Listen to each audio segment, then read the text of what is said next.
नमस्कार दोस्तों, आज हम बनाएंगे एक बहुत ही टेस्टी और क्रिस्पी स्नैक्स और ये खाने में बहुत ही चटपटा होता है और इसको आप चाय के साथ इवनिंग या मॉर्निंग स्नैक्स की तरह ले सकते हैं। मम्मी कुछ बनाओ ना खाने के लिए। अरे बाबा बना तो रही हूँ।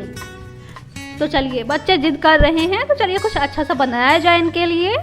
तो दोस्तों, इसको बनाने में बहुत ही कम चीज़ों का इस्तेमाल किया गया है। सबसे पहले हमें लेना है लगभग 8 से 10 बड़े चम्मच आपका अरारोट और इसके बाद यहाँ पे मैंने लिया है लगभग 6 बड़े चम्मच मैदा। सब्जियों में आपको लेना है एक छोटा सा गाजर, इसको आप स्लाइस में एकदम महीन काट लीजिएगा। हरे प्याज यहाँ पे लिए हैं मैंने, सिर्फ एक प्याज लिया है, उसको काट के अलग कर लिया है। एक मीडियम साइज़ का प्याज काट के मैंने स्लाइस में अलग कर लिया है और पत्ता गोभी हमने लिया है, इनको भी हम अच्छे से कट कर लेंगे।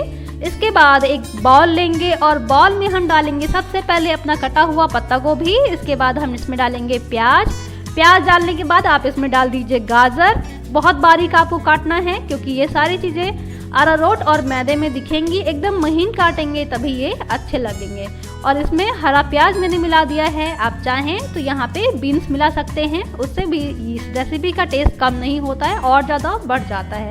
यहाँ पे हमें मसालों में लेना है नमक और 1 चम्मच के बराबर अदरक लिया है मैंने 1 इंच के बराबर, इसको टुकड़ों में काट लीजिए। लहसुन लिया है 8 से 10 कली और 2 हरी मिर्च ली है, इन सबको आप काट लीजिए। और कम से कम 8-10 लिया है मैंने काली मिर्च, इनको अच्छे से बुरक दीजिए। इसके बाद हम इसमें नमक मिलाएंगे, लहसुन मिलाएंगे, अदरक मिलाएंगे, कटे हुए हरे प्याज मिलाएंगे, हरी मिर्च मिलाएंगे और इसके बाद काली मिर्च डालने के बाद लगभग 6 बड़े चम्मच हम इसमें डाल देंगे अरारोट हमने 6 चम्मच डाला है और इसके बाद हमारा कम से कम 1-2 चम्मच बच जाता है, इसका हम बाद में इस्तेमाल करेंगे तो इसको रख लीजिए। इसके बाद हम इसमें 6 बड़े चम्मच मैदा मिलाएंगे। अरारोट का इस्तेमाल हम यहाँ पे ज़्यादा करेंगे, मैदा हम कम भी कर सकते हैं लेकिन अरारोट यहाँ पे कम नहीं होना चाहिए। और फिर इस मिश्रण को हम बिल्कुल थोड़ा सा पानी डालना है आपको, लगभग 1 छोटे से चम्मच के बराबर। और फिर इन सब्जियां जो हैं वो पानी छोड़ेंगी ही छोड़ेंगी, तो आपको इन सारे मिश्रण को इकट्ठा करना है, बिल्कुल टाइट आटे की तरह एकदम गूंथ लेना है आपको। तो सबको हम इकट्ठा कर रहे हैं और थोड़ा थोड़ा पानी डालते जाएंगे। और जितना बचा हुआ आपका अरारोट था और मैदा था लगभग 1 से 1.5 चम्मच के बराबर, वो भी हमने इसमें मिला दिया है। क्योंकि अरारोट का इस्तेमाल हम आगे भी कर सकते हैं अगर ये थोड़ा सा गीला हो जाता है तो इसका हमको एकदम टाइट घोल बना के रेडी करना है, एकदम टाइट आटे की तरह इसको हमको गूंथ के रेडी कर लेना है। तो आटा हमारा गूंथ के रेडी हो चुका है। अब हमें चाहिए एक ऐसी पॉलीथीन रैप जो कि आपका टी-शर्ट या फिर आप कुछ लेते हैं तो उसके साथ आ जाता है। तो उसी पॉलीथीन की हेल्प से हमें बनाना है, या अगर आपके पास कोई पतली शीट है तो आप उसके थ्रू भी बना सकते हैं। इसको ऑयल को गर्म होने के लिए रख दीजिए और इस पर हम डालेंगे चारों तरफ अरारोट, या फिर मैदा है आपके पास तो मैदा डाल सकते हैं। फिलहाल मैं यहाँ पे अरारोट डाल रही हूँ।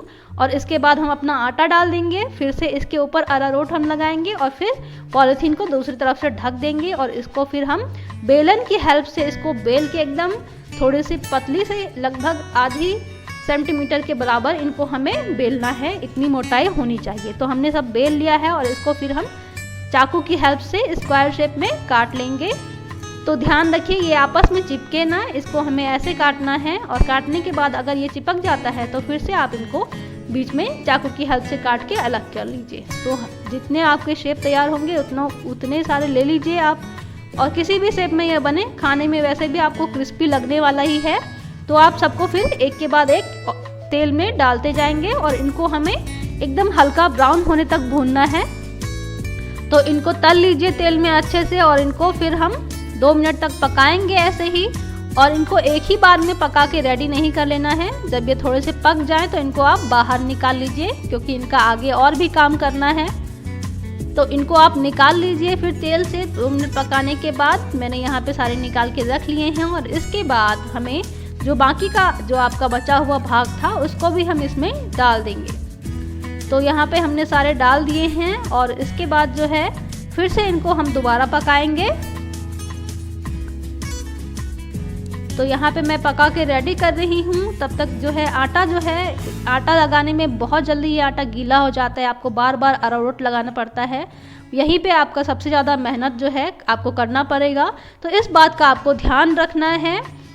और बार बार आटे जो हैं वो आपस में चिपक जाते हैं, जो आपका शेप है ये आपस में चिपक जाता है। तो इनको क्या करना है, आपको अरारोट डाल के अलग करना है। तो यहाँ पे दूसरी बार मैं डाल रही हूँ और फिर इनको भी हम चला लेंगे अच्छे से और फिर हम इनको निकाल लेंगे।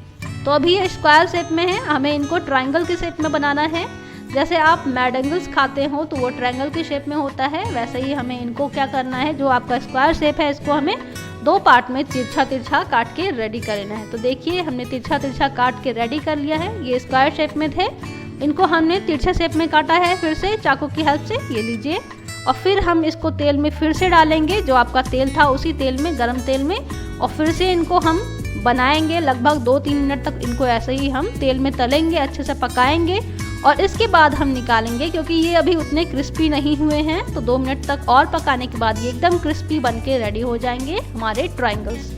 तो लीजिए आपका बन के रेडी हो चुका है ट्रायंगल्स। आप इसको चाय के साथ ले सकते हैं या फिर इवनिंग स्नैक्स की तरह ले सकते हैं आप टमाटो केचप के साथ। ये बहुत टेस्टी होता है और इतने ज़्यादा कुरकुरे होते हैं कि मुंह में खाते ही इनका एक अलग ही साउंड सुनाई देता है।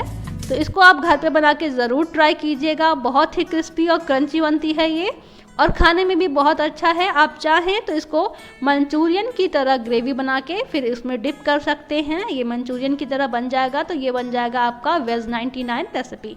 तो फिलहाल मैंने इसको ड्राई बनाया है, कुरकुरे हैं ये बहुत।